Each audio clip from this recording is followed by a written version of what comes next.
waren vorige week op Zeedijk en de hondjes zeggen wat. Dus wij zien en we toch een stuk op aardig weer. Maar het bleek een krientje te wezen, hè?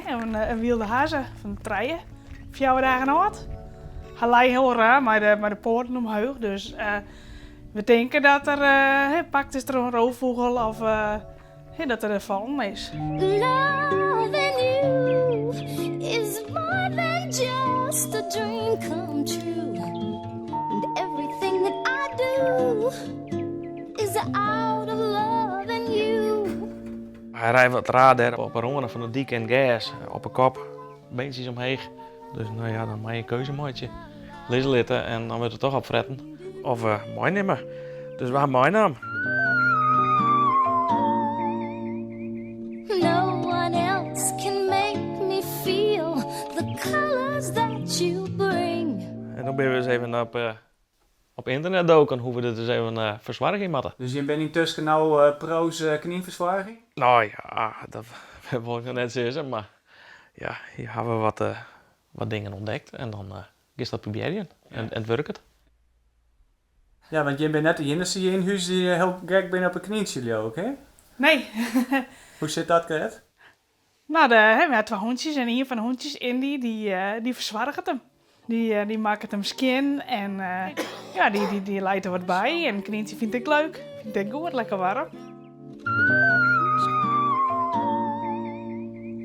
No one else can make me feel the colors that you bring. En Jim Hoen, is dat een mansjeshoen of een vrouwtjeshoen? Dat is een mandjeshoen. Dus de moederlijke gevoelens van de mansjeshoen. Ja, hij is een beetje in de walie ook, maar hij doet goed en hij wordt verzorgen. And every day of my life is filled with loving you. Je neemt toch dat die hoen zo gek bij zo'n knieën dan? Nee, maar dat is bij Jenny wel meer een verrassing wat hij al heel leuk vindt. Dus, Ja, is een beetje gekke hoen? nou, kijk, hoe dat kan ik niet zeggen, maar ja, het zijn wel wat aparte verrassies, ja. Het is correct of had er, snapt er wat meer dan gewoon. Oké. Dus een pinterbeestje. Het is een heel pinterbeestje.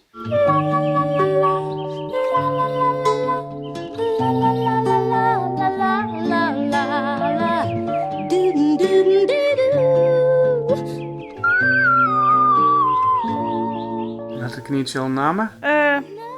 We nemen hem Finn. Finn de knie. Ja, Finn de knie. Finn en Indy, het gouden stel van Nijltena. Ja, dikke liefde.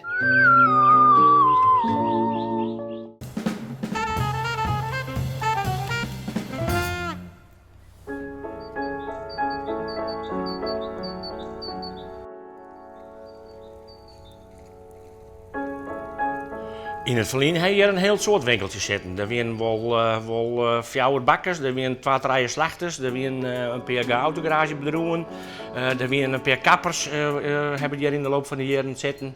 Ja, en de tijd, hè, dat weten we natuurlijk wel, dat wordt oors. Maar het is nou helemaal gebeurd.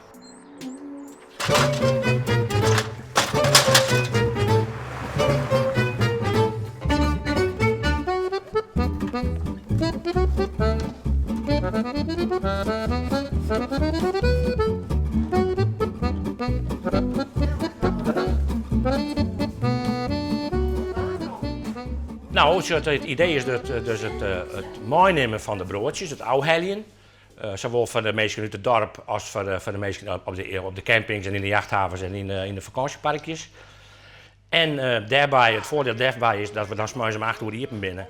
En dan pakken we eigenlijk de hele dag mee. Oh, ik word het met wel.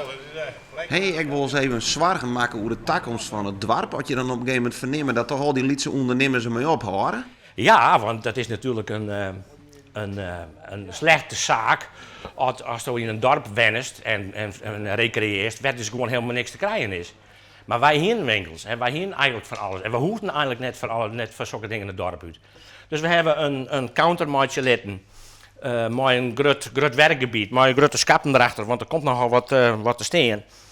Want het is net alleen nog maar een broodje, maar daar kom ik puten bij en er komen tasten bij en er komen bakjes bij en er komen het is hagelslag, het is jam, het is cheese, het is een koelkast voor de vleeswaren. Ja, de mensen moeten het zien kennen wat er te krijgen is. Ja, wij hebben vrienden hier voor heer hebben wij nog bij de bakker geweest, die er echt mee ophoudt. Ja. Wie dat voor jou ook voor het moment dat je toch van, er moet wat gebeuren? Ja, absoluut. Daar hebben we het, want daar weer natuurlijk al heel lang sprake van. En daar hebben we het natuurlijk zeker door hand. Alleen nog, ja, dan moest even praxeren hoe gaan we dat doen. De stelt dus wat uit en dat ik van, nou ja, we het wel doen, we het net doen. Maar we kwamen er op een gegeven moment wel achter dat we het wel doen moesten. Ja, en dan moet er op een gegeven moment speakers met kop besluit worden. En dan moet je toch moest ergens beginnen. En bloot het ook alleen bij eten of zit je er ook al nooit te denken van, nou dan maken we de kapperhaas niet meer weer nemen en de fietsenzaak en wat kun je al wel net doen? Het Safir heb ik er nog net over nagedacht, maar dat zou natuurlijk, wel kennen. Maar nee, daar Safir ben ik net niet. Dat is toch wel een beetje schoenmaker hou je bij je leest. Maar om nou ik nog een kapper erbij te doen. Maar dat wil net zeggen dat we net niet in een knip skeren kennen. Dat kan ik gerust.